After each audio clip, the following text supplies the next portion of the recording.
멋있는 분을 한 분 만났습니다. 그래서 시간이 되면 그분을 좀 이렇게 소개해 드리겠습니다. 네. 살아계시지는 않아요. 2000년 전에 돌아가셨어요. 근데 진짜 너무 대단한 것 같아요. 진짜.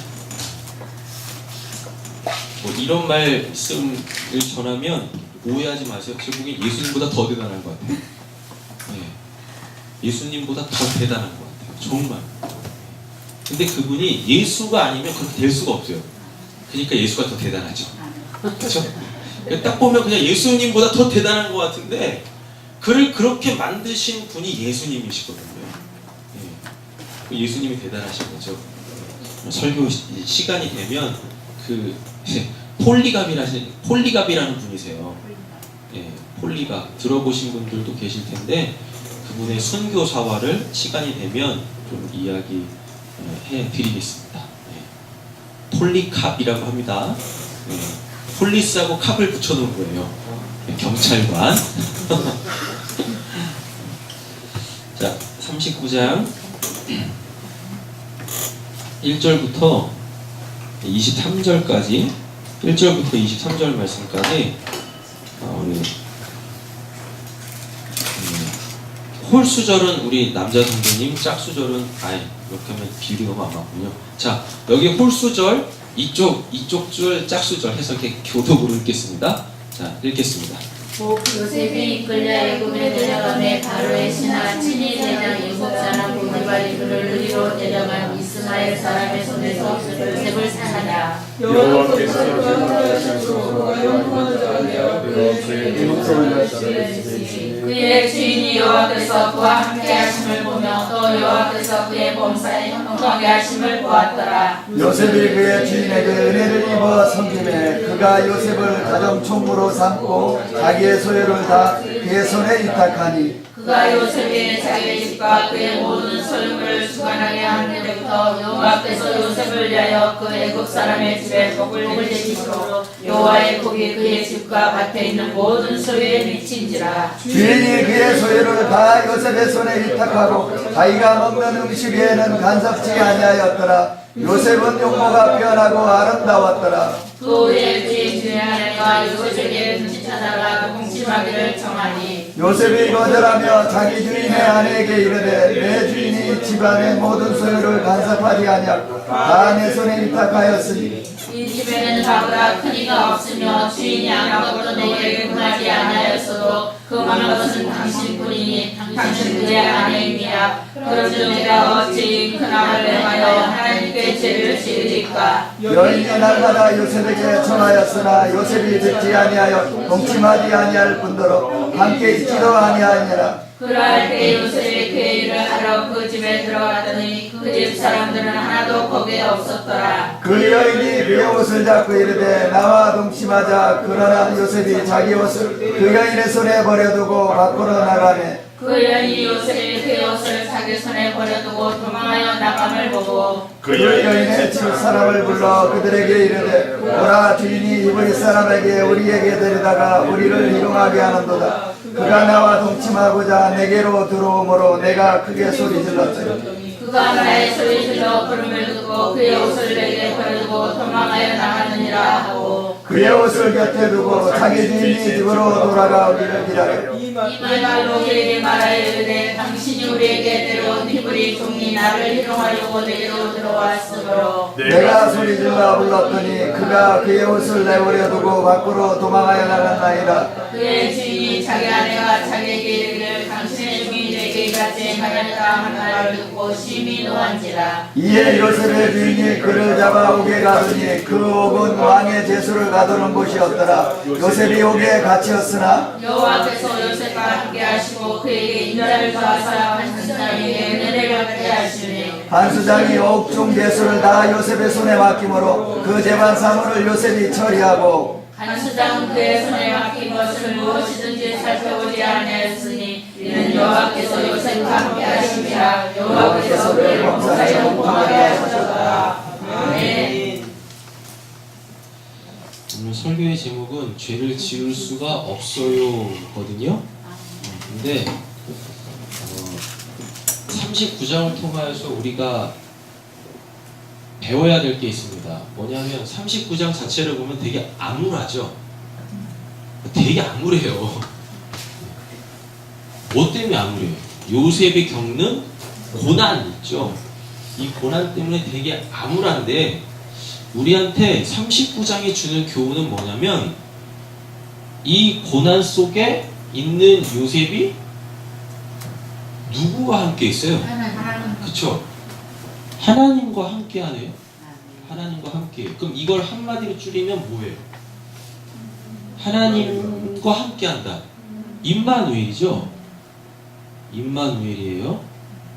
우리가 이 임마누엘에 대해서 자꾸만 이렇게 환상을 가지고 있는데 오늘은 그 환상을 좀 깨보게요. 임마누엘이라는 듣기만 해도 기분이 좋은 이 임마누엘에 대한 요 환상을 한번 확 깨보자고요. 임마누엘 했더니 뭐가 됐대요? 형통했대죠. 근데 어떻게 형통했대요? 범사에 형통했대죠. 범사 형통. 범사 형통 이라고 되어 있습니다. 범사 형통하면 느낌이 잘 안 오죠? 맞죠? 그럼 이걸 우리 용어로 바꿔보세요. 모든 형통. 만사 형통이라고 얘기하잖아요. 그렇잖아요. 요걸로 한번 바꿔볼게요. 만사 형통. 좀 더 느낌이 있는 단어로 좀 바꿔볼게요. 만사 형통. 우리가 하나님 믿는 이유 중에 한 가지가 솔직히 이것 때문에 안 그래요? 만사 형통하려고 하는 일마다 다 잘 되려고 하나님 믿잖아요. 솔직히 이거 다 있잖아요. 맞죠? 저는 이게 나쁘다고 얘기하지 않습니다. 근데 요렇게 되려면 요게 돼야 되고 내가 요거를 알려면 여기 속에서만 이걸 알 수 있게 되어져요. 고난 속에서만 하나님이 나와 함께 하신다. 임마누엘에 대한 약속이 더 커진다니까요. 그로 말미암아 이 고난 속에서 임마누엘 하나님을 통하여 만사 형통의 비결을 배울 수 있게 되어집니다. 그럼 도대체 뭐가 만사 형통인지 잘 보세요. 만사 형통, 범사 형통은 아주 간단해요. 창세기 1장이에요. 뭐예요? 하나님이 말씀하시면 그대로 되더라. 이게 만사 형통입니다. 역사가 뭐라 그랬어요? 인간의 역사가 뭐라 그랬어요? 하나님의 일하심이라 그랬었죠. 하나님의 일하심은 하나님의 말씀을 통하여 나타나게 되어집니다. 근데 하나님이 말씀을 툭 던져 놓으시고 그제서야 행하시는 게 아니라 요즘 새벽에 계속 드리는 말씀인데요. 하나님은 행동하시기 위하여 말씀하시는 거예요. 그러니까 이게 뭐냐면 행동하시기 위하여 말씀하신다라는 건 이미 말씀하시면서 행동하시는 거예요. 그래서 창조와 아사라는 단어가 그냥 동격으로 같이 쓰여지는 겁니다. 영적 세계에 있는 것들이 육적으로 넘어오면 육적인 것들은 몰라요. 그걸 창조라고 하잖아요. 근데 바로 어떻게 되어져요? 영적 세계에 있는 것들이 육적 세계로 넘어오면서 그 실체들을 다 가지고 넘어온다니까요. 이렇게 다 가지고 넘어요. 그러니까 창조, 하나님의 것이 나타나면서 바로 육체를 가지고 있는 자들이 그 하나님의 일하심을 볼 수 있도록 만들어져요. 그러니까 아주 그냥 간단하게 생각하면 창조, 바라는 말씀하시는 거고 만들다는 행하시는 거예요. 근데 이게 항상 같이 사용되어져요. 하나님은 말씀만 하시지 않으세요. 이미 말씀하셨다. 하나님의 입에서 무슨 말씀이 나왔다라는 건 이미 행해진 거예요. 이미. 그걸 뭐라 그래? 그걸 만사형통이라고 한다니까요. 그걸 내가 말한 대로 되는 게 만사형통이잖아요. 맞죠? 예. 근데 우리가 말하면 말하는 대로 돼요. 100마디 하면 99마디는 거짓말이고 한마디는 안 이루어지잖아요. 그런다니까요. 99마디는 다 거짓말이고 한마디는 진실되더라도 안 이루어져. 안 이루어져요. 우리는 만사불통이란 말입니다. 우린 만사불통이에요. 그러니까 하나님이 우리한테 뭐 너는 만사불통이야. 뭐 없으면 나 없으면. 근데 만사불통인 너의 그 상황 속에서 내가 너와 함께하며 내가 너에게 주는 그 말 있죠? 그 생명의 말씀을 너가 믿기만 하면 너는 만사형통 될 거야. 아멘. 이렇게 되어지는 겁니다. 그러니까 제가 말씀드리는 그 말씀, 하나님의 말씀이라는 걸 그냥 이렇게 우리가 요걸로 생각하시지 마시고 하나님의 일하심으로 생각하셔야 돼요. 왜? 하나님은 말씀하시면 그 말씀 자체로 바로 행하시기 때문에. 이해되셨죠? 아멘. 자, 그러면 사람이 그걸 배웁니다. 뭘 배우냐면 고난을 통해 하나님이 나와 함께 하신다라는 약속만을 내가 붙잡겠죠. 왜? 나는 만사불통이니까. 그럴 거 아니에요. 그러니까 두 손 두 발 다 들고 나와 함께 해주세요 라고 할 거 아니에요. 그때 하나님은 뭐 하세요? 말씀을 주신다니까요. 근데 그 말씀 주신다라는 건 지금 제가 설교하는 뭐 이런 말씀이 아니라 하나님이 행동하세요. 그러면 그 상황 자체를 만사형통이라고 해요. 근데 이제 환상을 깰 겁니다. 하나님이 일하시면 이 고난에서 내가 벗어나야 되는데 고난이 더 가중돼. 종으로 팔렸다가 누명을 쓰고 감옥으로 가고 감옥에서 또 열심히 했는데 사람들이 잊어. 근데 성경은 끈이 계속 뭐라 그래요? 그걸 만사형통이라고 한다니까요. 종으로 보디발의 집에 노예로 끌고 가시는 거 누구 일하시는 거예요? 하나님이 일하시는 거예요. 그리고 또 뭐 보디발의 미친 아내가, 그렇죠? 육체를 가지고 있는 미친 아내가 막 이렇게 꼬드기잖아요.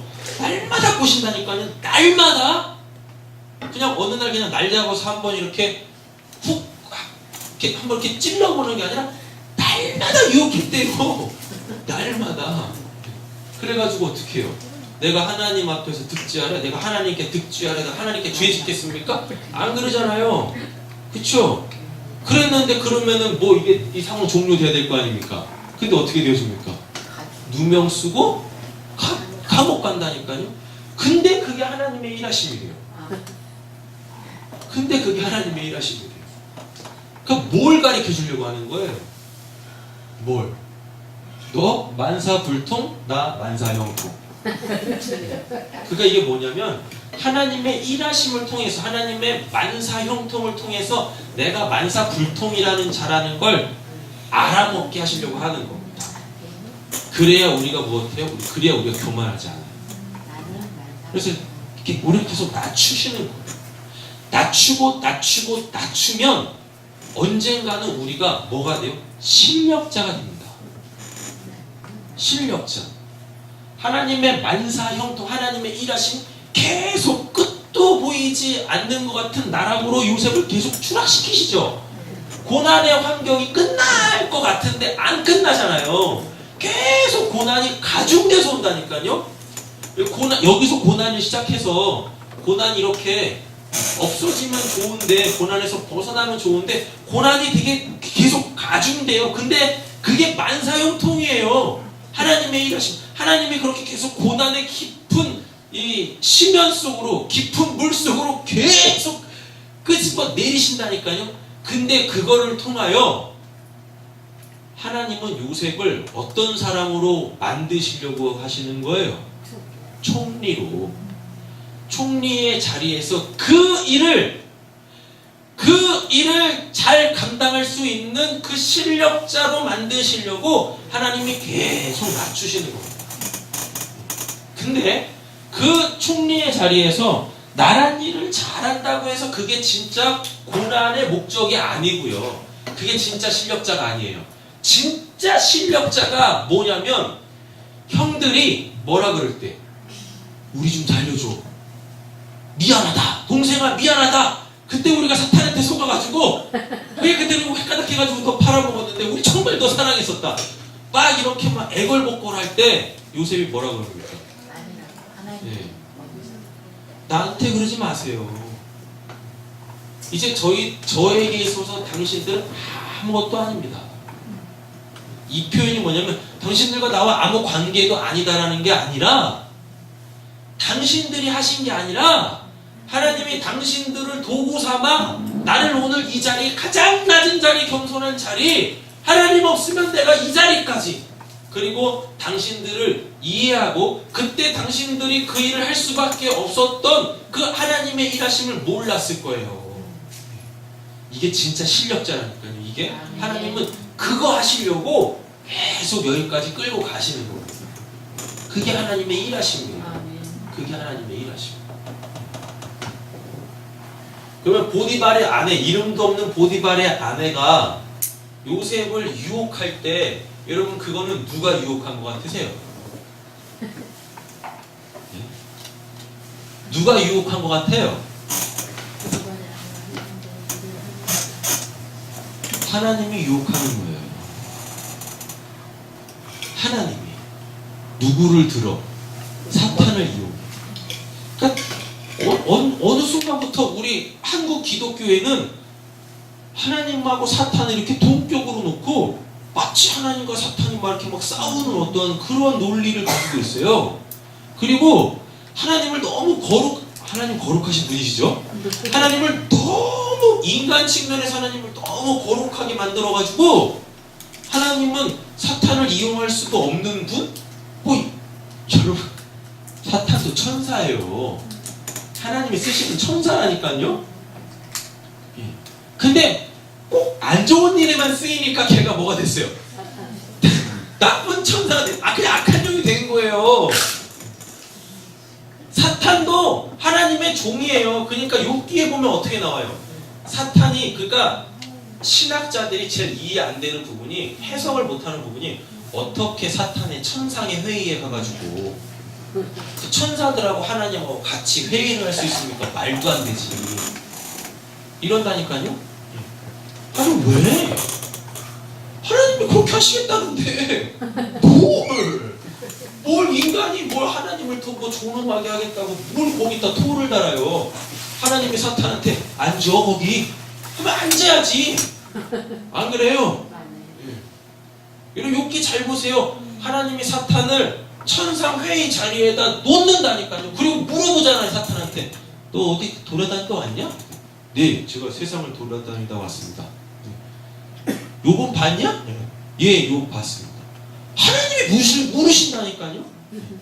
하나님이 욥을 친 게 누굽니까? 사탄이에요. 천만에요. 하나님의 인준이 떨어지지 않으면 사탄은 일도 못한다니까요.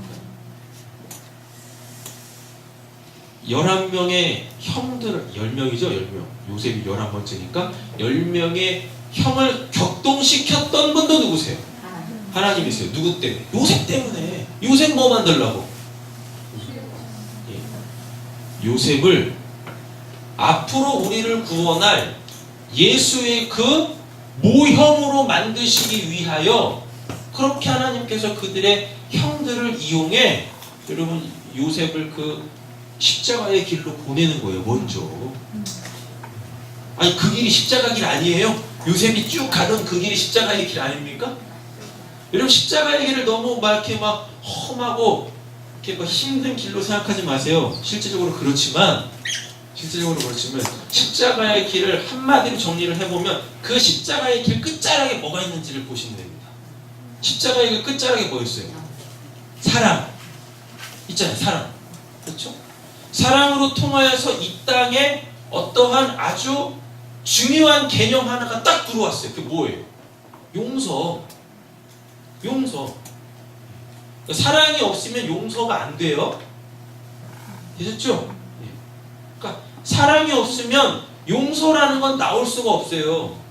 에이씨 그래 그냥 너 먹고 떨어져라. 그리고 관계 접는 거? 여러분 그래서 그럼 용서했다. 뭐 그거 용서 아니라니까요. 십자가가 뭡니까? 죄의 사함이죠. 근데 그 십자가를 또 뭐라 그래요? 하나님의 사랑 확증이라 그러죠. 맞잖아. 근데 하나님을 사랑이라 그러죠. 그러면 그 사랑으로 통하여서 이 세상에는 없는 하나님 영역 속에 있는 어떠한 그 사랑의 결과물, 사랑의 열매인 뭐 하나가 이 땅에 딱 맺혔다니까요. 그게 뭐예요? 그게 용서, 죄사함이라니까요. 그게 그 형들이 와가지고 우리 좀 살려줘! 라고 했을 때 요셉이 한 게 뭐예요? 용서잖아요. 용서. 용서. 그들을 진정으로 사랑했잖아요. 그게 뭘 보여주는 거예요? 예수님의 십자가 보여주는 거잖아요. 그들의 허물을 싹 다 덮어버리는 거. 뭘로? 하나님의 일하심으로 싹 다 덮어버리는 거. 그러니까 인간은 용서할 수 있는 존재가 아닙니다. 그러니까 함부로 누구를 뭐 용서한다 뭐 이런 말 하지 마세요. 그 이해가 되어져야 돼요. 아, 저 사람이 그럴 수밖에 없었겠구나. 아, 저 사람이 그때 그랬던 거는 오늘 나를 용서할 수 있는 실력자로 만드시려고 하시는 게 아니라 그때 그가 그랬던 거는 오늘 내가 날 하나님의 백성으로 만드시기 위한 그 하나님의 일하심이었구나.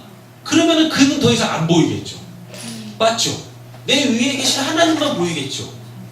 그럼 그 사람이 나한테 잘못했던 거, 나를 힘들게 하고 어렵게 했던 거, 그건 더 이상 나한테 아무것도 아닌 거예요. 아무것도 아닌 거. 근데 아무것도 아닌데 그 사람 자체가, 그럼 그 사람을 용서한다고 하면 여러분들은 하나님을 용서하시는 거예요. 큰일 나시는 거예요. 그러면 큰일 난다니까요. 여러분, 우리 누구를 용서하고 누구한테 용서를 받고 여러분 그런 거 아니에요. 하나님의 일하심이 보여져야 돼요. 하나님의 일하심이 보여지면 그가 그때 그랬던 것들이 이해가 되어져요. 아, 나도 그때 그럴 수밖에 없었겠구나 라고 이해가 되어진다니까요. 그거하고 똑같은데 뭘 용서를 합니까? 여러분, 용서가 까딱하면 진짜 교만의 산물이 된다니까요. 왜요? 용서는 내가 용서할 대상보다 내가 커야 돼요. 이렇게 작거나 낮으면 결코 용서가 안 돼요. 내가 그보다 이렇게 커야 돼요. 내가 그보다 높은 위치에 있어야 돼요. 내가 그보다 더 많은 걸 가지고 있어야 돼요. 근데 한번 잘 생각해 보세요. 여러분, 그 사람이, 내가 지금 그 사람을 용서할 수 있는 그 높은 자리, 그 큰 자, 그 많이 가지고 있는 자라면 그 사람이 그때 나한테 손해를 입혔다. 그게 나한테 손해가 되겠습니까? 내가 이만큼을 가지고 있어요. 여기 이만큼 가지고 있는 사람이 나에게 이만큼을 딱 손해를 입혔어요. 근데 톡 까놓고 얘기해서 이만큼 손해 입은 게 손해 입은 거예요. 어디지? 독일인가? 어디에 어떤 사람은요, 자기 재산 중에 그 1년 사이에 1조를 날렸다고 자살한 사람이 있대요. 자기 재산 중에요, 1년 사이에 1조를 잃었다고, 1조 원의 손실을 입었다고 자살한 사람이 있어요. 1조 원을 잃었다고. 자기 전 재산 중에 1조 원을 잃었다고. 우리는 100만 원도 없어가지고.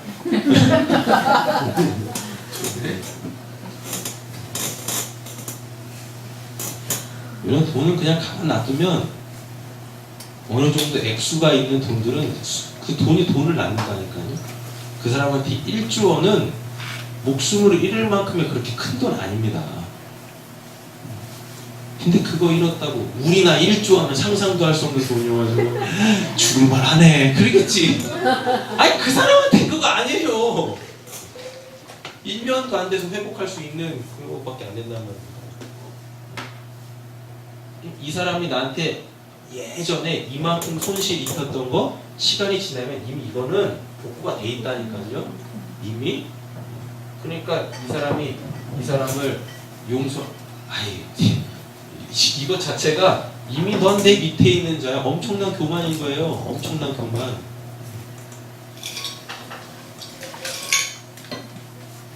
우리는 무슨 뭐 용서를 하고 용서를 받는 그런 위치에도 없어요. 뭐 죄인이 무슨 죄인을 용서해. 자기 죄값이나 치러야지. 그래, 안 그래요? 맞잖아요. 이 개념을 잘 가지고 계세요. 그러면 사람들의 행동하는 것들이 다 이해가 되어져요. 아, 왜 저 사람이 저렇게 행동할 수밖에 없는지. 그러면은 만사형통이에요. 만사형통에 뭐라 그랬어요? 반대가 뭐라? 만사불통이라 그랬죠. 불통이 뭐예요? 막히는 거잖아요. 이렇게 막히는 거잖아요. 사람이 가장 힘들어하는 막힘이 무슨 막힘이게요? 관계가 막히는 걸 사람은 제일 힘들어합니다. 제일 힘들어요. 제일. 요셉 보세요. 다 관계가 막히는 거죠. 형들하고 관계 막혔죠. 보디발하고 관계가 막혀버렸죠. 그쵸? 그 누구예요? 그 술 맡은 그 간원자와 관계가 막혀버리잖아요. 그게 사람을 힘들게 한다니까요. 여러분, 사람이라는 건 보니까 그렇더라고요. 관계가 이렇게 뚫려 있는 상황 속에서는 항상 서로가 서로한테 기대하는 게 있어요. 기대하는 게. 근데 그 기대치가 못 미치지 않습니까? 그럼 나도 모르게 그 사람에 대해서 관계를 내가 끊어요. 내가 막아버려요. 그럼 그때부터 만사 불통돼요. 만사 불통. 요셉이 그러잖아요. 끝까지 그 인간줄을 못 논다니까요. 그 관계줄을. 나 좀 꼭 기억해 주세요. 나가면 나 2명 서서 여기만 있는 거니까 나 좀 기억해 주세요 라고 하잖아요. 그 사람한테 기대했잖아요. 하나님은 그것까지도 끊어버리신다니까요. 더 만사형통하고 싶냐? 그러면 사람들한테 기대하지 말고 나한테 기대해. 예수님께서 사람들한테 기대하시는 바가 있으셨으면 여러분, 예수님이 십자가에서 그렇게 죽을 수가 없죠. 칼 잘 쓰는 베드로한테 칼집에 집어넣어라 라고 말씀 안 하시죠. 뭐라 그래요? 죽여! 쟤네 죽여! 그러죠. 야, 나 잡으러 왔다, 죽여라! 그러죠. 근데 예수님 어떻게 하십니까? 그 칼집에 집어. 넌 나한테 도움 하나도 안 돼. 내가 의지하는 건 너가 가지고 있는 그 칼 아니다. 힘 아니다. 내가 의지하는 건 하나님입니다. 그러니까 예수님 그 마지막 말씀이 뭐예요? 아버지, 내 영혼을 부탁하나이다. 베드로야, 나 좀 기억해줘라. 내가 이렇게 멋있게 살다 죽었다. 사람들한테 알려라. 뭐 이런 얘기 했어요? 그런 얘기 안 했다니까요. 십자가에서 인간으로서 마지막 그 조금 남아있는 호흡을 가지고 딱 소리 반 공기 반 딱 내뱉으면서 그 예수님이 하셨던 말씀이 뭡니까? 사람 의지했어요? 아니라니까. 뭐 아버지, 내 영혼을 부탁하나이다.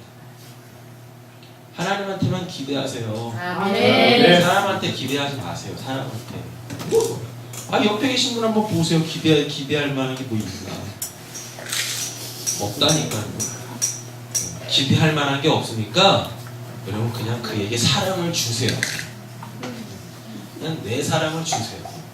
저도 사랑이 별로 없어요. 아니요. 가질 만큼 충분히 가졌어요. 베풀 만큼 충분히 가지고 계세요. 그에게 쓰고 싶은 마음이 없을 뿐입니다. 그렇다니까요.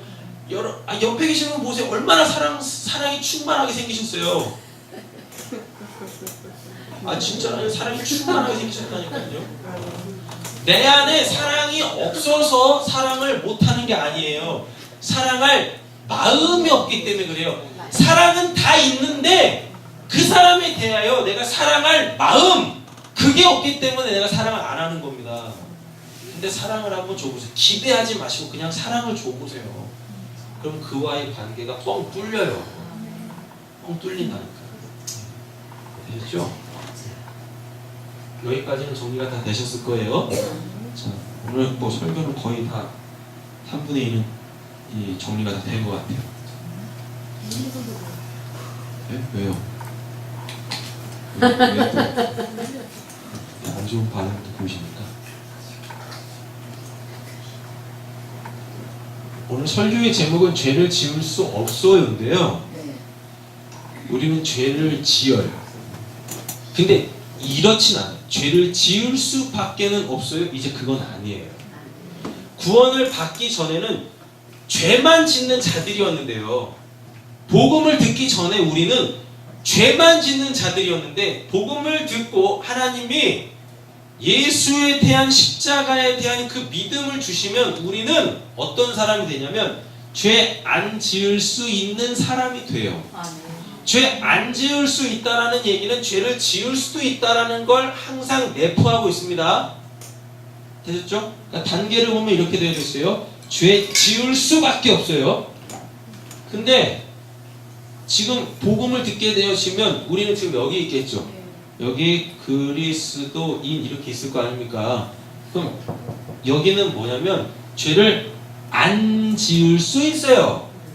그런데 죄를 안 지을 수 있다라는 건 죄 짓는 뭐가 가능성이 있다라는 겁니다. 아까 우리 봤잖아요. 로마서 7장에서 사도 바울이 내 안에 죄가 있다라고 하잖아요. 그러니까 신학자들은 그 로마서가 16장으로 돼 있죠. 1장부터 7장까지가 특별히 4, 5, 6, 7장을 사도 바울의 회심 전이라고 이야기를 해요. 근데 그렇지 않아요. 괜찮다니까요. 그리고 8절부터는 구원받은 후 성령이 내주하신 후를 이야기를 합니다. 신학자들은 그렇게 성경을 보더라고요. 아니에요. 지금 이 상태 7장도 성령이 내주하시고 계시는 구원받은 사도 바울을 이야기하는 거예요. 사울을 이야기하는 게 아니라 바울 자신을 이야기를 하는 겁니다. 되셨죠? 그럼 이게 정리가 안 돼요. 신학자들한테는. 왜요? 십자가에서 죄를 다 용서받았는데 그럼 여기 죄가 없어야 되지 않습니까? 그래요, 안 그래요? 근데 사도 바울은 여전히 죄 있다고 하잖아요. 그러니까 이게 이성적으로 이게 논리가 안 맞아. 그러니까 이렇게 막 끼워 맞추기 시작하는 거예요. 어떻게?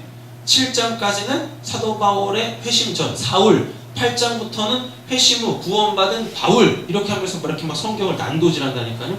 안 그래요. 그렇게 성경을 보고 있는 그 신학자들도 죄 짓고 있대, 지금도. 그래놓고 본인들은 예수 믿는다고 구원받는다고 이야기를. 그럼 어불성설이잖아요.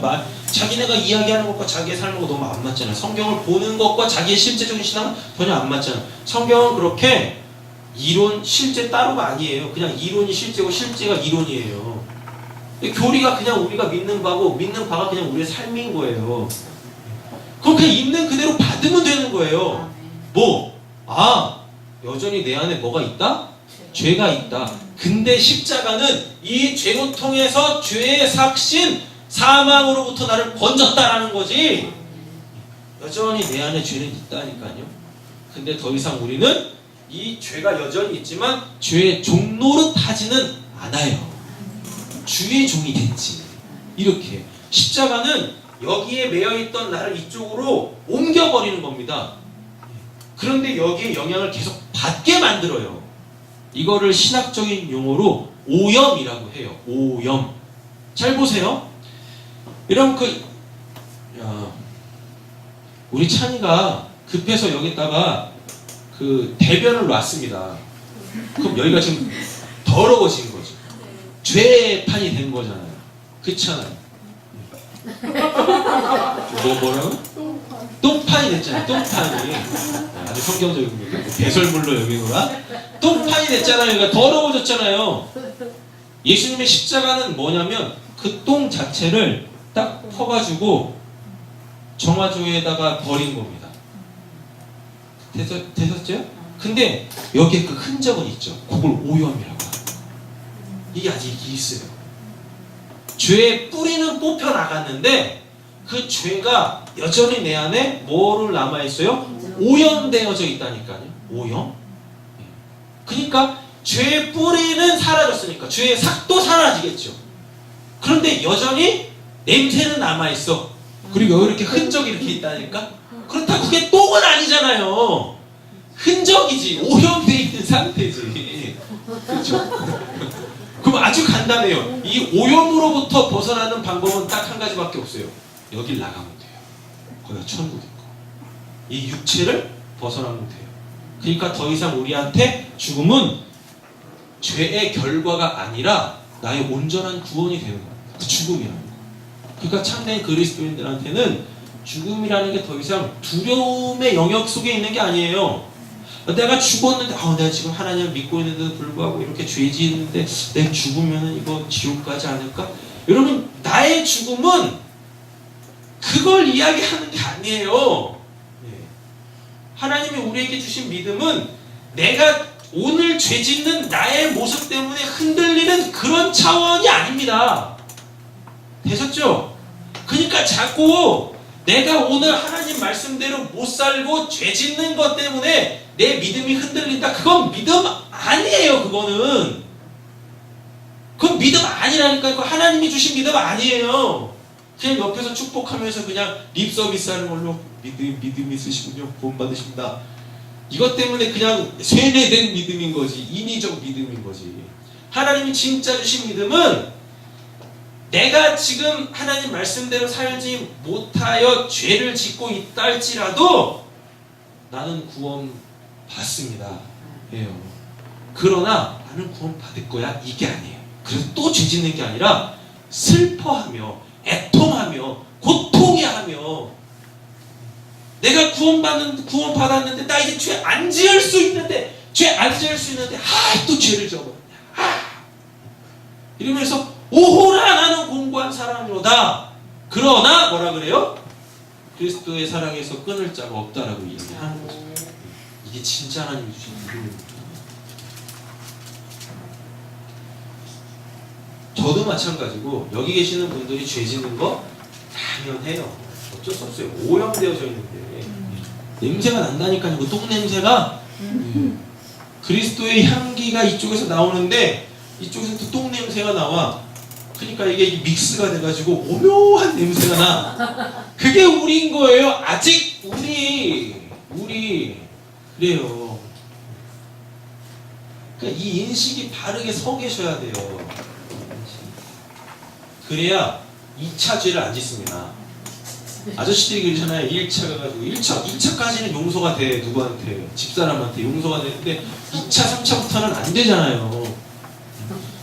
우리가 방금 나눈 이 개념을 정확하게 가지고 있어야 1차는 괜찮은데 이게 2차, 3차까지 가면 안 되지 않습니까? 그렇게 되면 안 돼요. 은혜를 더 알기 위하여 죄에 거하겠느냐? 그럴 수 없느니라.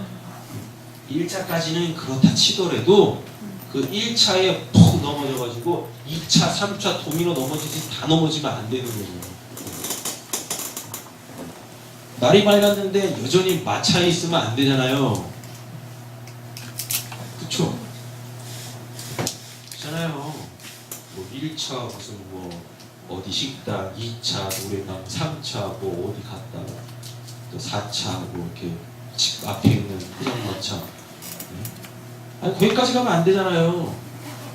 그냥 식당에서 밥 먹고 집에 가세요. 빨리 가셔야지. 제가 지금 무슨 말씀 드리는지 아시겠죠? 죄졌다고 아이씨 난 뭐야 이거 그리고 그냥 또 죄치지 말고 그러지 말고 빨리 정신을 차리고 하나님 앞에 나아가시면 되는 거예요. 그리고 이제는 죄라는 것 자체가 없는 그 하나님의 나라에 죽음이라는 걸 통하여 넘어가겠죠. 육적 세계에 있었던 내가 영적인 그 하나님 품으로 회귀하겠죠. 돌아가겠죠. 이게 우리의 신앙의 여정입니다. 자, 보세요. 이제부터 이 고난이라는 건 죄의 산물입니다. 우리가 죄를 짓지 않으면 고난이라는 것도 안 와요. 죄의 산물이 고난입니다. 이해되셨어요? 그러니까 고난을 내가 만난다면 뭘 알아먹으시면 되는 거예요? 아, 내가 죄인이구나 라는 걸 알아먹으시면 돼요. 아, 내가 죄인이구나. 되셨죠? 그리고 고난 자체는 되게 힘들고 어렵습니다. 맞죠? 그러므로 말미암아 내가 죄인이구나 라는 거에서 끝나면 안 되고요. 뭘 알으셔야 되냐면 죄의 실체. 그게 얼마나 더럽고 추악하고 험악하고 고통스러운 건지를 알아먹으시면 돼요. 그러니까 고통을 통하여 하나님은 우리가 죄의 실체를 만나기를 원하는 거예요.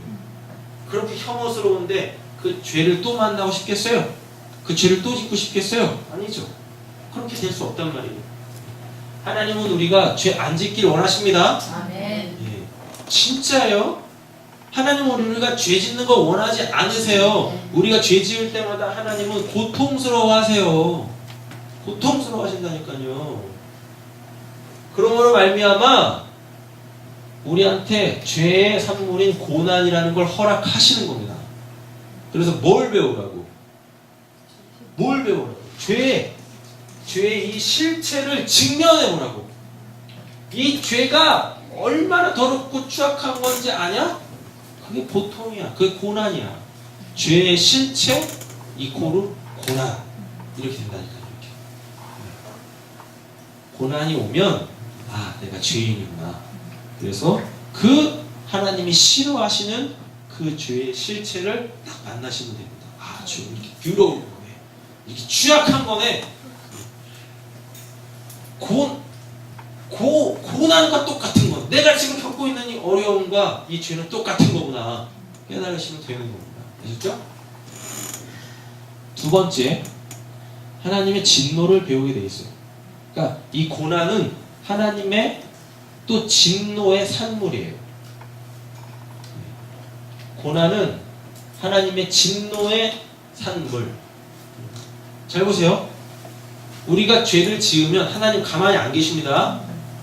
뭐 아무 때나 뭐 하나님은 뭐 노하기를 더디하시고 인애와 자비가 많으셔가지고 뭐 계속 기다려주시고 안 기다려주시죠. 하나님은 기다리시는데 뭘 보내세요? 고난을 보내신다니까. 네. 우리가 죄를 지으면 우리를 계속 그 죄 가운데 둘 수 없기 때문에 하나님은 무엇 하세요? 진노하세요. 아, 이걸 그냥 우리 부모 자식 간의 관계에서 보면 돼요. 우리 애들이 죄 짓고 있는데 어느 부모가 그냥 멀뚱멀뚱 쳐다만 보고 있습니까? 어떻게 해요? 때려야죠. 죽도록 패야 돼. 예. 그래서 죄를 지으면 맞아 죽는구나를 깨닫게 해야 되잖아요. 근데 아무리 때려도 안 죽는데. 안 죽는데요. 여러분, 우리 부모도 자식이 잘못하면 매를 들어서 그 죄를 다시 짓지 않도록, 그 실수를 다시 하지 않도록 그 아이를 이렇게 잘 한번 생각해 보세요. 여러분, 매를 때리는데 웃으면서 때리는 부모는 없어요. 그럼 미친 부모지. 그건 변태. 그쵸? 부모가 애를 때릴 때는 표정은 어때요? 인크레더블 헐크가 되고, 그쵸? 있는 오만 인상 다 쓰면서 이렇게 하는데 마음은 어때요? 마음은 슬프잖아요. 마음도 하나 있으면 안 돼요. 그거 부모 하면 안 돼요. 그건 부모 하면 안 돼요. 그거 진짜 애 잡아요. 안에는 슬픔으로 가득 차 있는데 겉은 화난 그 표정으로 나오게 되어져 있어요. 그게 진짜 부모인 거예요. 그게 하나님은 아주 맹렬히 타는 그 불같이 진노하시지만 그 마음의 핵심은 뭐예요? 사랑, 슬픔, 아픔이라니까요. 내 자식이 죄를 짓네. 안 되는데.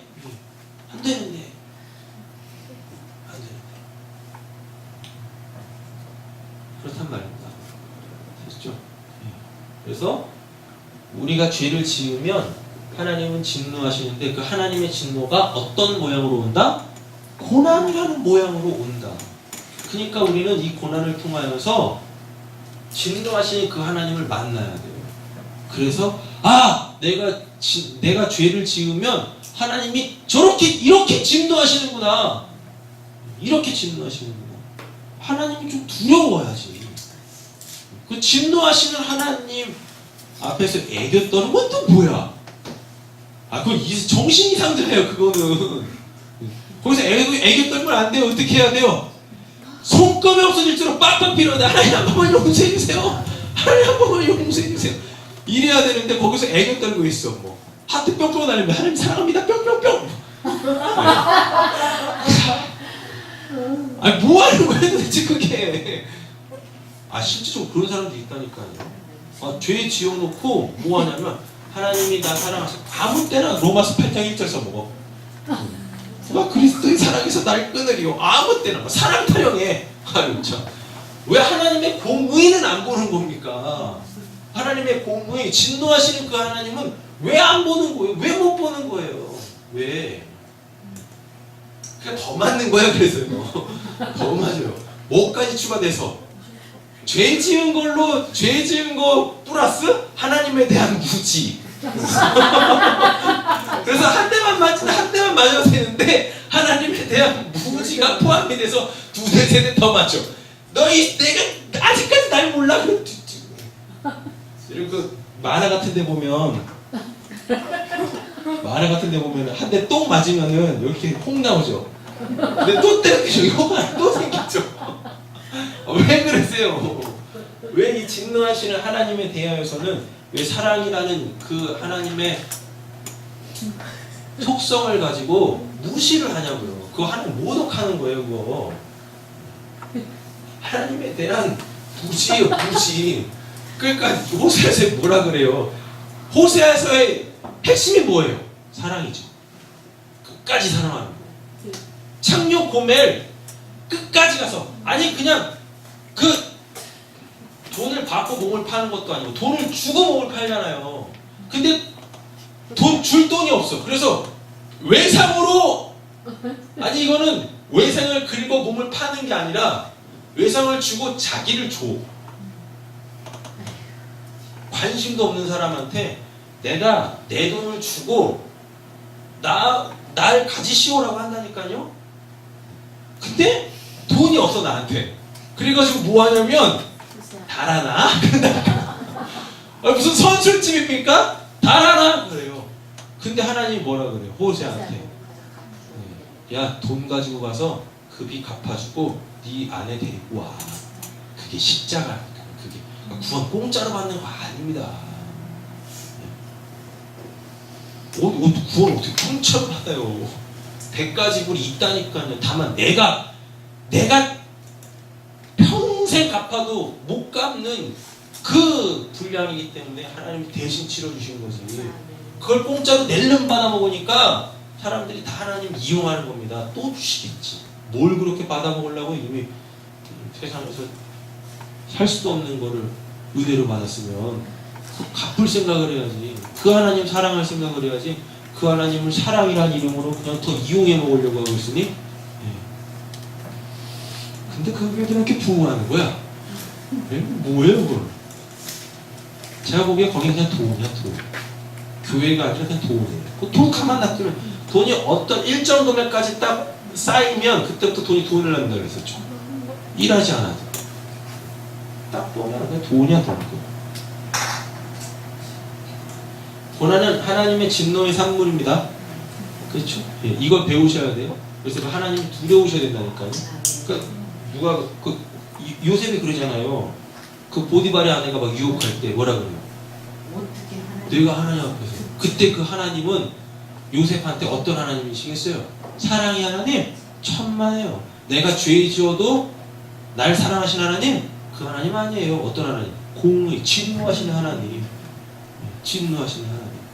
당신이 지금 나한테 화내는 거? 아유, 그거는 아무것도 아니에요. 하나님이 나한테 진노하시면 하나님이 그냥 콧김 한 번만 훅 불어도 나는 말라 죽어버린다고 하는데, 제가 어떻게 그 하나님의 두려움, 그 하나님에 대한 두려움을 제가 알고 있는데 제가 어떻게 죄를 짓겠습니까? 죄를 짓겠습니까? 근데 여기서 조금 어려워지는데요. 그런데도 불구하고 감옥 가죠. 그건 고난이죠. 그쵸? 하나님의 진노의 산물이 고난이라고 했어요. 근데 이 고난은 또 죄의 산물이라고 했었죠. 논리대로 따지면 그러잖아요. 요셉이 죄를 져야 하나님이 진노를 하시고 그 하나님의 진노는 고난으로 와서 어디로 가야 돼요? 감옥으로 가야 되는데 요셉은 죄 안 지었잖아요. 죄 안 지었어요. 죄 안 지었는데 하나님의 진노의 산물이 뭐가 와버립니까? 고난. 죄의 산물이 뭐가 와버립니까? 고난이 온다니까요. 그럼 이건 도대체 어떻게 우리가 이해를 해야 되는 거죠? 요셉한테, 아니 우리한테 뭘 보여주려고 하니? 심지어 예수님까지도 여기에 적용되어지는데 너희들 다 죄 아래 태어났어. 이거 깨닫게 하시려고 하는 거예요. 너희들 다 죄 아래 태어났다니까. 니들이 죄 안 짓는다고 죄 안 짓는 것 같지? 천만에. 너희들은 이미 죄 아래 태어났다니까. 거기서 못 벗어나. 그래서 요셉이 죄를 안 지었는데, 하나님 앞에서 음행하지 않는 죄를, 음행하는 죄를 안 지었는데도 그에게 고난이 찾아온 건 뭐 때문에? 너 죄 안 짓는다고 너 죄인 아닌 게 아니야. 너 의인 아니야. 너 죄 아래 태어나서 그거 깨닫게 하는 겁니다. 근데 그 죄, 네가 아무리 발버둥 쳐봐서 네 스스로 그 죄를 죄 바깥으로 튀어나갈 수 있나 봐라. 못 나가. 못 나가잖아요. 분명히 죄 안 지었는데, 그러면은 이 보디발의 아내가 하나님 앞에 득죄하리요, 이 이야기를 딱 듣고, 순간 내가 육체의 정욕과 안목의 정욕으로 그냥 휘어잡혔구나. 그래서 이렇게 뭐 회개해야 되는데, 세상이 그래요? 여러분들이 죄 안 지으면 세상이 박수 쳐줘요? 천만에요. 어떻게 합니까? 이제 재수없는 거죠. 지오지 잘났다. 그냥 더 밟잖아요. 그게 뭐예요? 우리가 죄를 안 지어도 우리는 죄 아래 태어난 이 땅에서의 그 인간의 그 신분 있죠. 죄 아래 태어난 이 신분, 우리가 죄를 안 지어도 이걸 못 뛰어넘는다니까요. 결코 못 뛰어넘어요. 내가 죄 안 짓는다고 죄 아래에 태어난 이 사실 자체가 부정이 안 돼요. 그거 깨닫게 하려고 죄 안 지었는데, 그럼 하나님은 진노 안 하셔야 되잖아요. 근데 하나님의 진노의 산물인 고난이 요셉한테 옵니다. 뭐 보여주려고? 죄 아래 태어나서 너 죄 안 짓는다고 너 죄인 아닌 게 아닌 거야. 죄 아래 태어난 자는 내가 내 힘으로 끄집어내지 않으면 아무도 못 벗어나. 그거 깨닫게 해주는 겁니다. 그거. 됐죠? 여러분들이 죄를 안 짓는다고 고난이 안 오는 게 아니에요. 그럼 죄 안 짓고 고난을 겪는 거나, 죄 짓고 고난 겪는 거나 쌤이네요. 어떻게 이게 쌤이에요? 어떻게 여러분, 죄를 지어 고난이 오죠. 하나님의 진노로 고난이 오죠. 그럼 인간한테 참 희한한데 죄책감이라는 겁니다. 2차죄를 또 줘요. 3차죄를 또 짓고. 근데 죄를 안 짓고 고난이 딱 오잖아요. 그럼 하나님의 일하심이 보여요. 나는 하나님이 건져내지 않으면 안 되는 자구나. 죄 아래에서 못 벗어나는 자구나. 하나님의 일하심이 보인다니까요. 우리를 그래서 겸손하게 낮추시는 거예요. 그러니까 죄 안 짓는다고 여러분 자꾸만 죄 짓는 사람과 나를 이렇게 격을 두지 마시라니까요. 차등을 주지 마시라니까요. 함부로 또 무슨 믿음이 저 사람은 저거밖에 안 돼, 이런 말씀하지 마세요. 그 진짜 교만인 거예요. 그게 다 죄 아래 태어났어요. 이럴 때 쓰는 말이 도토리 키재기라고. 그 뚜껑 하나 딱 붙여놓고 뭐야 그게. 그 뚜껑 딱 뺏기면 그냥 똑같은 건데. 이해되셨죠 이거?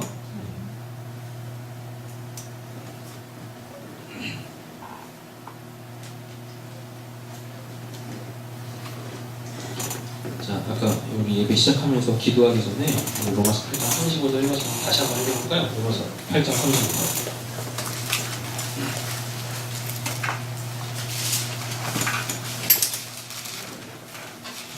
하셨나요? 읽겠습니다.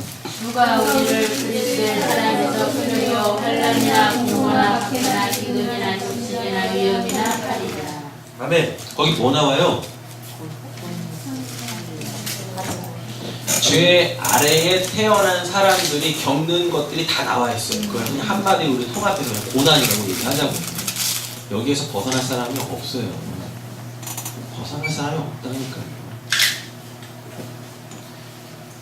근데 그거가 뭘 어떻게 한대요? 그걸로 우리를 뭘 하나님의 사랑에서 끊을 수 없죠. 그러니까 우리한테 고난이 오면 올수록 우리는 더 뭘 배우게 되어지죠? 하나님의 그 사랑을 배우게 되어지는 거예요. 고난을 통해서 배우는 거 세 번째, 이 고난을 통해 우리는 하나님의 사랑을 배울 수 있습니다. 하나님의 사랑. 임마누엘 배운다고요. 그러니까 요셉이 계속 그렇게 신분이 바닥을 치면서 끝도 없이 막 곤두박질 치는데, 그 신분이 곤두박질 치는데 거기서 요셉이 어떻게 살아요? 삶을 포기해버리는가요? 대충 막 살든가요? 안 그러죠? 성경에는 그렇게 표현이 안 되어 있지만 제가 보기에는 더 열심히 살아요. 맞죠? 더 열심히 살아요. 이게 어떻게 나오냐면, 여러분 처음에는 보디발, 처음에는 아빠 집에서 열심히 살죠. 아빠한테 순종 잘하면 열심히 살죠. 근데 아빠의 마음을 모르는 누구한테, 10명의 형들한테 왕따 당해가지고 쫓겨나잖아요. 노예로 팔리잖아요. 요셉은 처음에 자기 집안에 있을 때도 열심히 살았어요. 누구 바라보면서? 아버지 바라보면서, 아버지 그 말씀에 순종하면서 열심히 산다니까요. 근데 신분이 노예로 떨어지죠. 채색 옷을 입고 있었대요. 채색 옷을 입고 있었다라는 건 그 집안을 이게 관리하는 장남? 뭐 이런 개념으로 이해하시면 돼요. 지금 채색 옷이 아버지가 인정해서 아버지의 것을 다 맡긴 그 사람, 장남이잖아요. 그쵸? 근데 그가 어떻게 돼요? 신분이 노예로 전락하죠. 그런데 거기서도 열심히 살죠. 근데 그 집이 어느 집입니까? 보디발이에요. 정치가 보디발 집이에요. 그리고 보디발 집에 또 뭐가 있어요?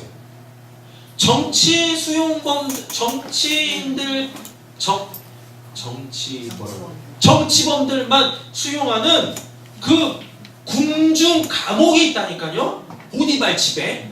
예. 근데 그 집안을 잘 다스렸대요. 그럼 열심히 살았을 거 아닙니까? 그러니까 보디발한테 인정받았겠죠.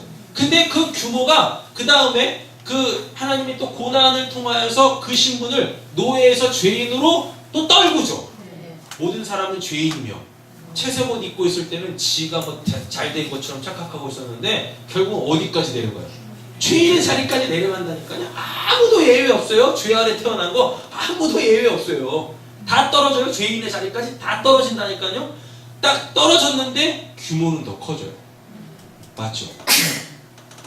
처음에 자기 집, 그랬다가 좀 더 커진 보디발의 집, 그랬다가 더 커진 그 왕국의 정치 범들만 수용하는 그 감옥, 거기를 다 다스리잖아요. 근데 거기서도 인정받았대죠. 그러면 더 열심히 살았다는 얘기 아닙니까? 신분은 곤두박질 치는데 장남에서 노예에서 죄인의 신분까지 곤두박질 치는데 여러분 더 열심히 살아요. 그걸 영성이라고 하는 거예요. 감옥에서 그냥 천국을 봤어요. 이런 게 영성이 아니라 진짜 그리스도인의 영성이라는 건 내가 지금 살고 있는 삶의 현장이죠. 거기서 열심히 사는 거예요. 뭘 위해서? 하나님의 영광을 위해서. 세 번째, 하나님의 영광을 위한 삶이 무엇인지를 배워요. 고난을 통해서. 그리스도인들은 이렇게 된다니까. 하나님의 영광을 위한 삶이 뭔지. 그러면 이 말씀 때문에 이제 뭐가 깨달아지겠습니까? 고린도서 10장 말씀 깨달아지겠죠. 뭐 먹든지 마시든지 무엇을 하든지 다 하나님의 영광을 위하여 하라. 이 말씀이 깨달아지겠죠. 그런 겁니다.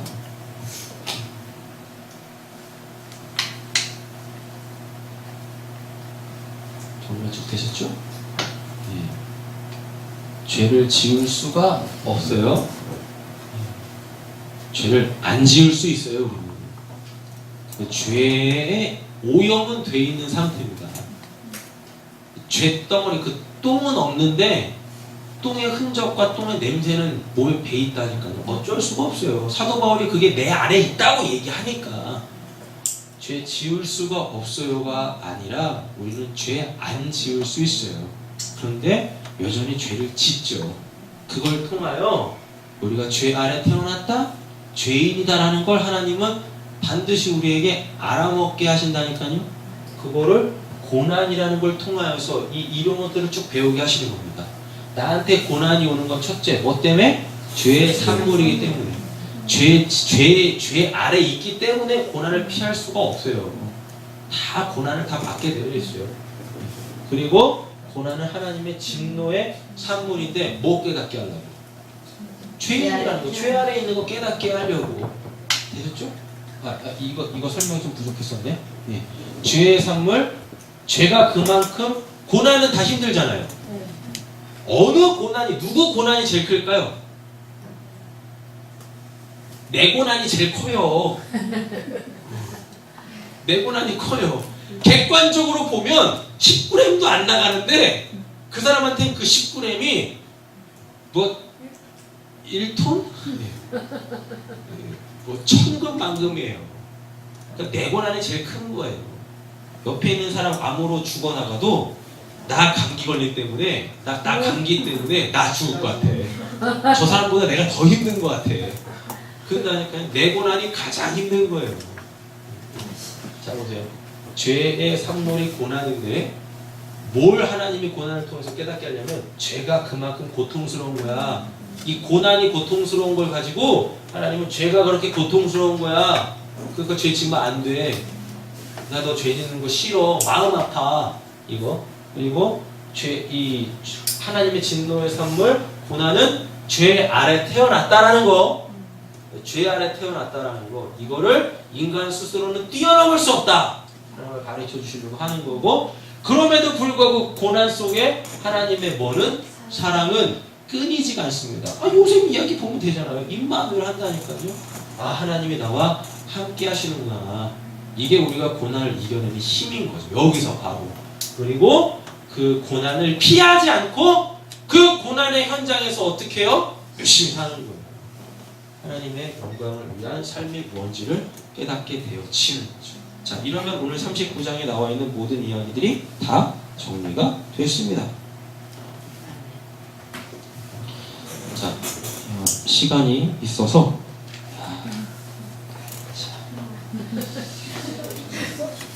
왜요?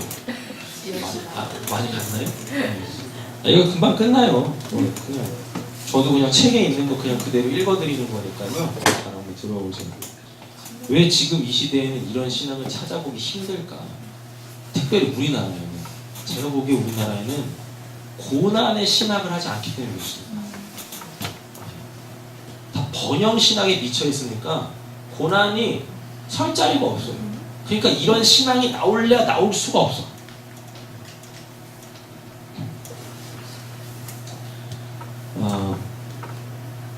서모나 교회 있죠. 소아시아 7교회 중에서 책망이 없고 칭찬만 받은 2교회가 있는데 그 2교회 중에 한 교회가 서모나 교회였는데, 요한계시록을 잘 보면 서모나 교회는 지금 굉장히 힘든 상황 속에 있습니다. 고난 속에 있었어요. 그런데도 그들한테는 뭐가 없어요?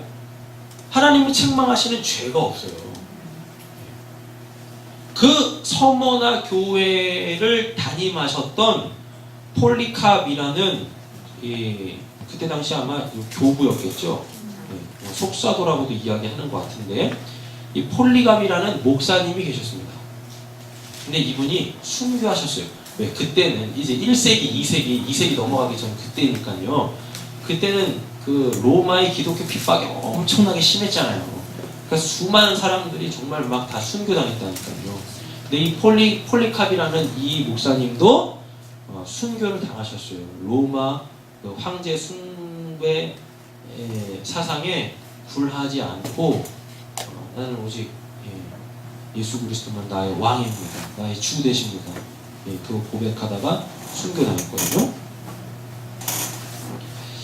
자, 폴리캅은 로마 황제를 주라 부르지 않고 예수를 믿고 전하며 민심을 소란케 한다고 사형 언도를 받았습니다.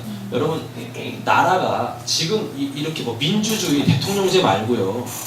왕정시대 있지 않습니까? 왕정시대에는 왕권이 튼튼해야 돼요. 그러면 이 왕은 무조건 신이 돼야 돼요. 그러니까 고대 사회일수록 그 왕들은 다 뭐로 표현했어요? 신의 대리자 아니면 신의 아들들이라고 표현했단 말입니다.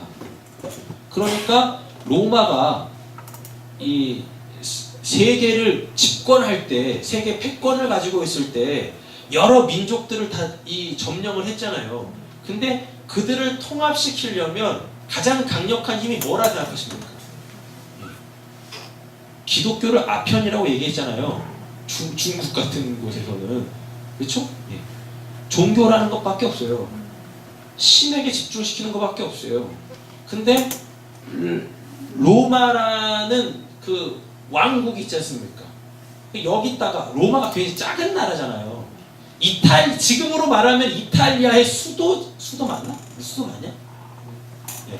이탈리아의 수도가 로마잖아요. 그때는 이탈리아라는 그 이름 나라보다는 로마라는 그 나라 있죠. 그냥 로마가 나라 자체였었다니까 그때는. 근데 그 땅이 굉장히 작단 말이에요.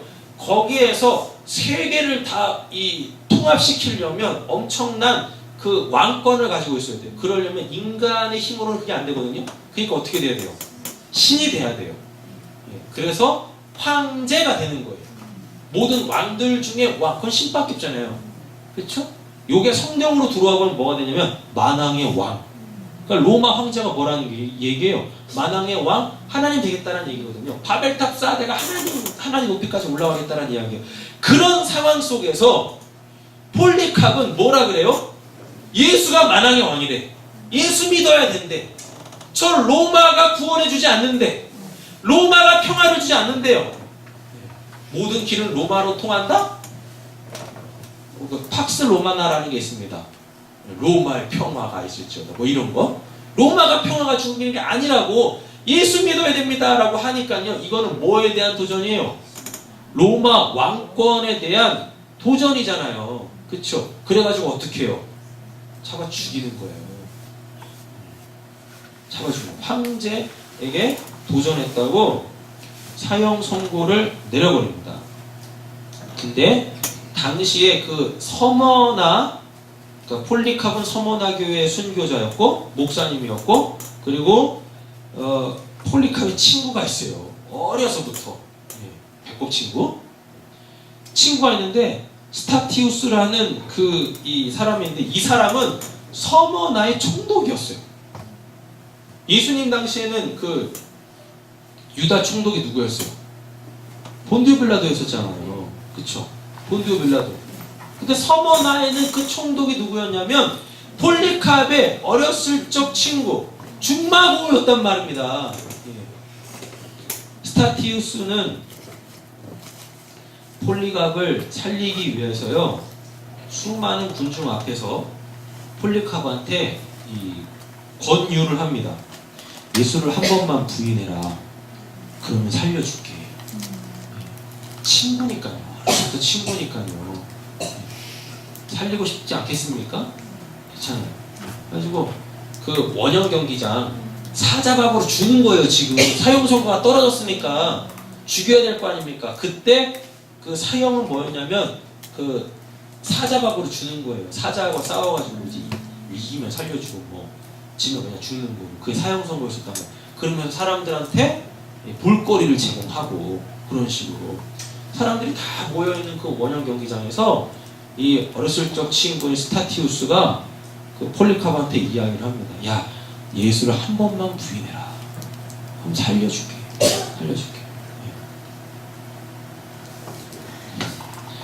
그때 폴리캅이 진짜 이런 말을 합니다. 우리 주님은 86년 동안 한 번도 나를 모른다 하지 않으셨는데 내가 어찌 우리 주님을 모른다 할 수 있겠는가?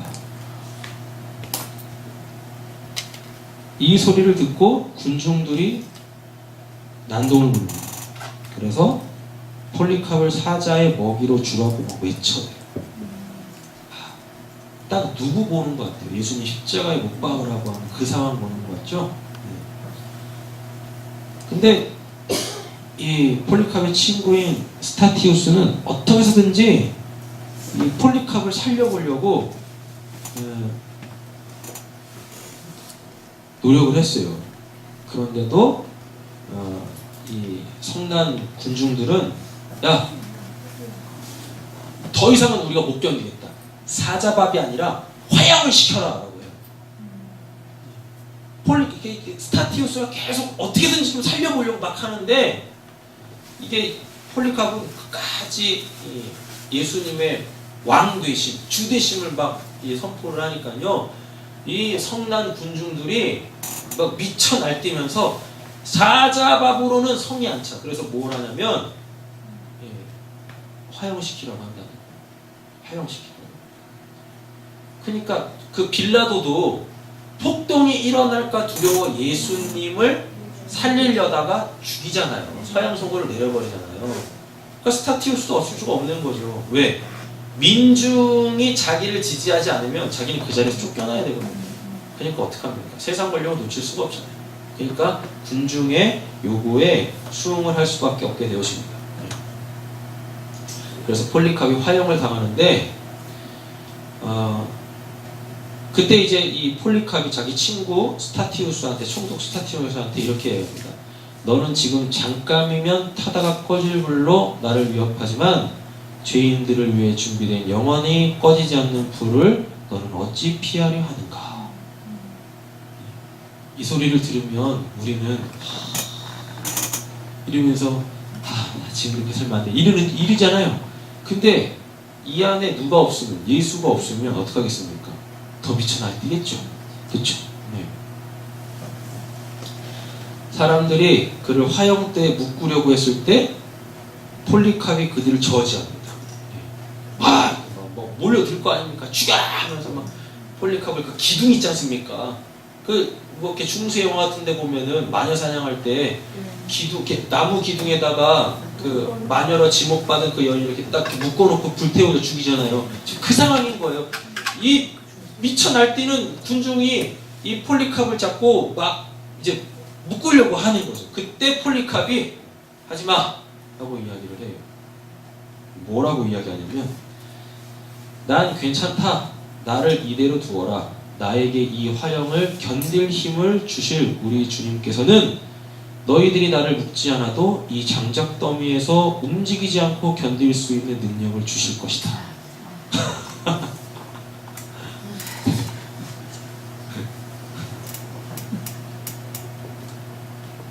여러분, 이걸 믿음이라고 합니다. 이걸 하나님, 저 이 화형에서 좀 살려주세요. 이게 아니라 폴리캅이 이렇게 이야기했을 때는요, 내가 불 속에 타도 이 불이 내 육체를 태울 때 그 고통을 못 느끼게 해주겠지? 그게 아니에요.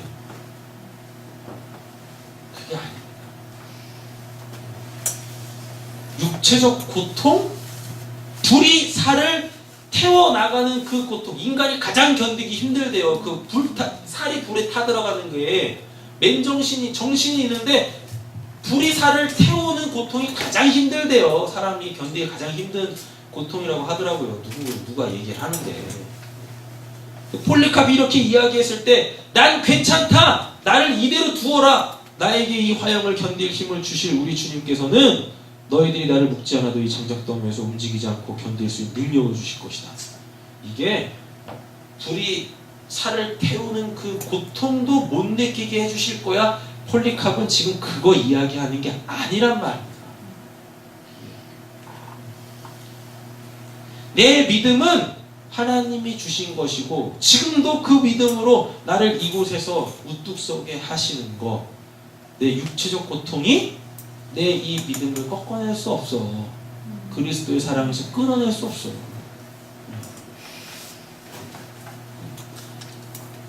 그리고 기도를 드렸대요. 들어보세요. 설교 준비하면서 뭐냐 이거. 하나님이시여, 당신께서 오늘 이 시간 나로 하여금 순교자의 반열에 그리고 그리스도의 잔에 참여하게 하시어 내 몸과 영혼이 성령의 썩지 않는 축복 속에서 영생의 부활을 얻기에 합당하다고 여겨주시니 감사합니다. 저는 저에게 일어난 이 모든 일들로 인하여 당신의 사랑하는 독생자 영원한 대제사장의 이름으로 감사와 찬송과 영광을 돌립니다. 성부, 성자, 성령의 영광이 이제부터 영원히 있을지어다. 아멘. 왜 이렇게 기도했대요? 그 살이 다 돌아가는 그 상황 속에서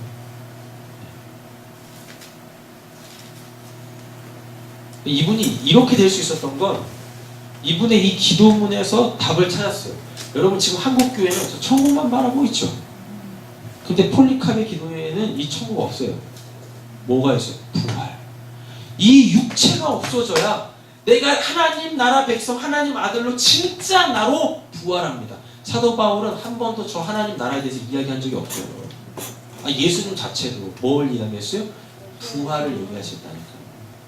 육체를 벗어나 새로운 나로 나올 그걸 이야기했어요. 우리는 천국 소망 가진 자들이 아니라 어디 무슨 소망? 부활 소망을 가져야 되는 거예요. 죄 아래로부터 벗어나 새벽에 누누이 말씀드리는데요. 여러분 우리가 부활해서 딱 새로운 진짜 나 있죠. 새로운 진짜 나로 딱 출생하면 거기 바로 천국이에요.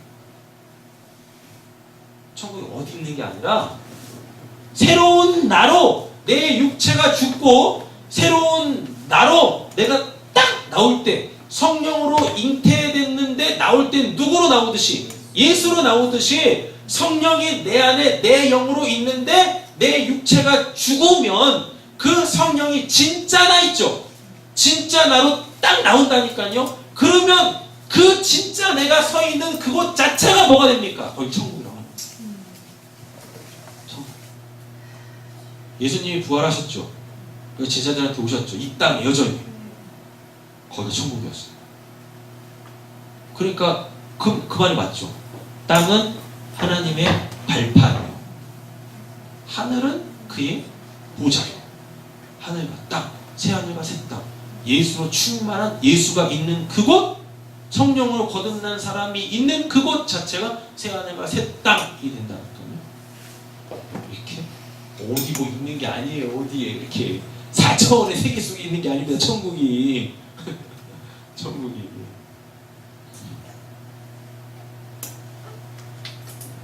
부활의 소망을 가지세요. 그러니까 십자가는 뭐예요? 죽고 부활이잖아요. 세례가 뭐예요? 죽고 부활이잖아요. 할례가 뭐예요? 죽고 부활이잖아요. 죽고 부활이잖아요. 만찬이 뭐예요? 예수를 먹고 그 예수가 내 안에 사는 거죠. 이렇게.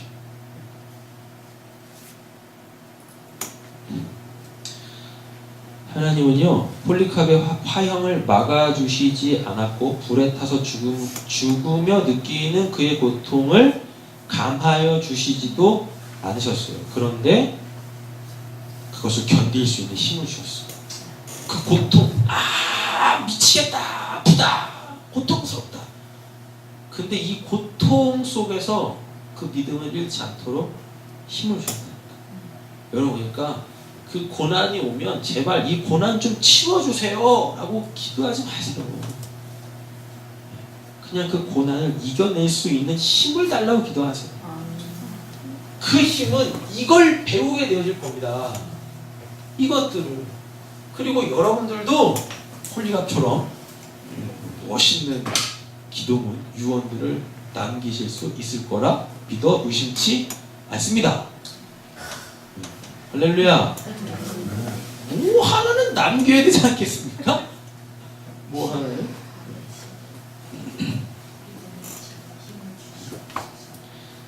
또 한 이야기 들려드리고 마치겠습니다.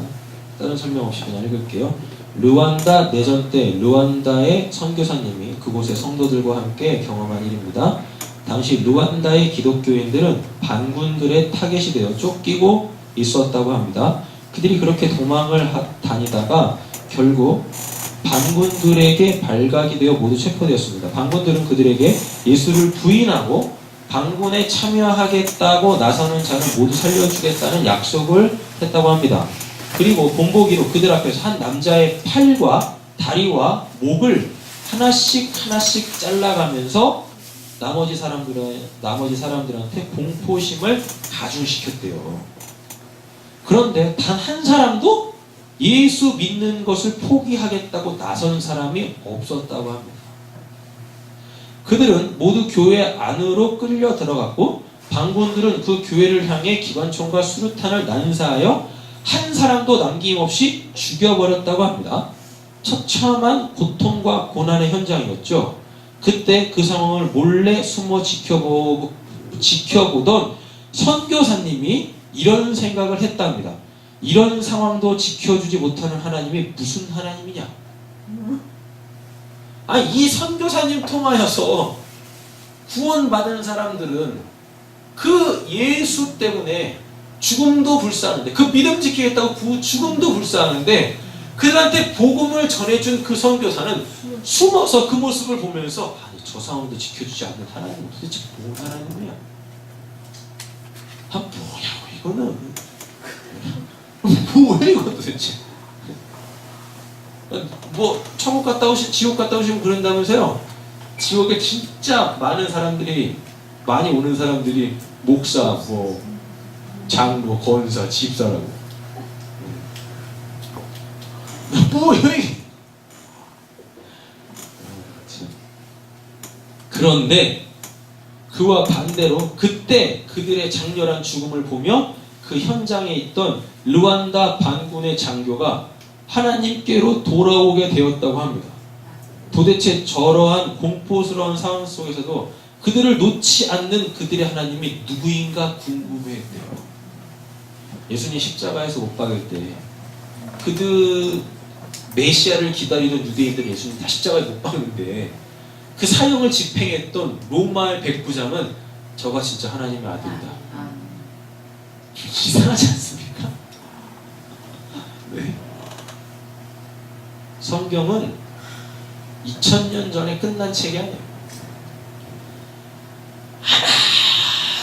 하나도 옛날 옛적 이야기가 아니라 우리의 역사 속에, 우리가 살고 있는 이 역사 속에 성경은 그냥 사람만 바뀔 뿐이지, 장소만 바뀔 뿐이지, 예수님의 이 상황들이 계속 동일하게 계속 일어나고 있어요. 동일하게. 그 구원의 역사 동일하게 일어나고 있어요. 여러분, 우리 예수 어떻게 믿었나요? 우리는 그 예수를 도대체 어떻게 만났나요? 혹시 번영신학 때문에 끝나면 하나님 믿으면 만사형통합니다. 성경에서 말하는 만사형통, 범사형통이 뭔지도 모르고 하나님 믿으면 하는 일 잘 되더라. 다 부자 되고 건강해지고 자식들도 잘 되고 잘 되고. 뭐가 도대체 잘 되는 거예요? 뭐가? 임마누엘이 잘 되는 건데, 나한테 고난이 오는 게 잘 되는 건데, 왜 우리는 우리의 신앙 속에 고난은 더 이상 자리 잡을 데가 없습니까? 자리 잡을 데. 그리고 성경을 잘 보면 고난은 우리 옆에 있는 거지 내가 고난 속에 풍덩 빠져 있는 것도 아니더라고요. 보니까 성경 원문을 그대로 해석해보면 고난이 네 옆에 서서 우리를 자꾸만 어디로 몰고 가냐면 하나님께 몰고 가는 거예요. 몰고 간다니까. 이렇게요. 고난 속에 내가 빠져서 가는 게 아니라 고난이 옆에 있어요. 그래가지고 우리를 고난이 이렇게 있다고 하면 사람은 자연스럽게 어떻게 해요? 위협이 오면 오지마 오지마 이러잖아요. 성경에 그렇게 돼 있다니까요. 고난이 네 옆에 있다 이렇게 해요. 그럼 우리는 어떻게 해요? 기도하면서 계속 하나님께 밀려가는 거예요. 이렇게 고난이 계속 우리를 하나님께 밀고 간다니까요. 그러면서 배우는 거예요. 이것들을. 기도하겠습니다. 하나님,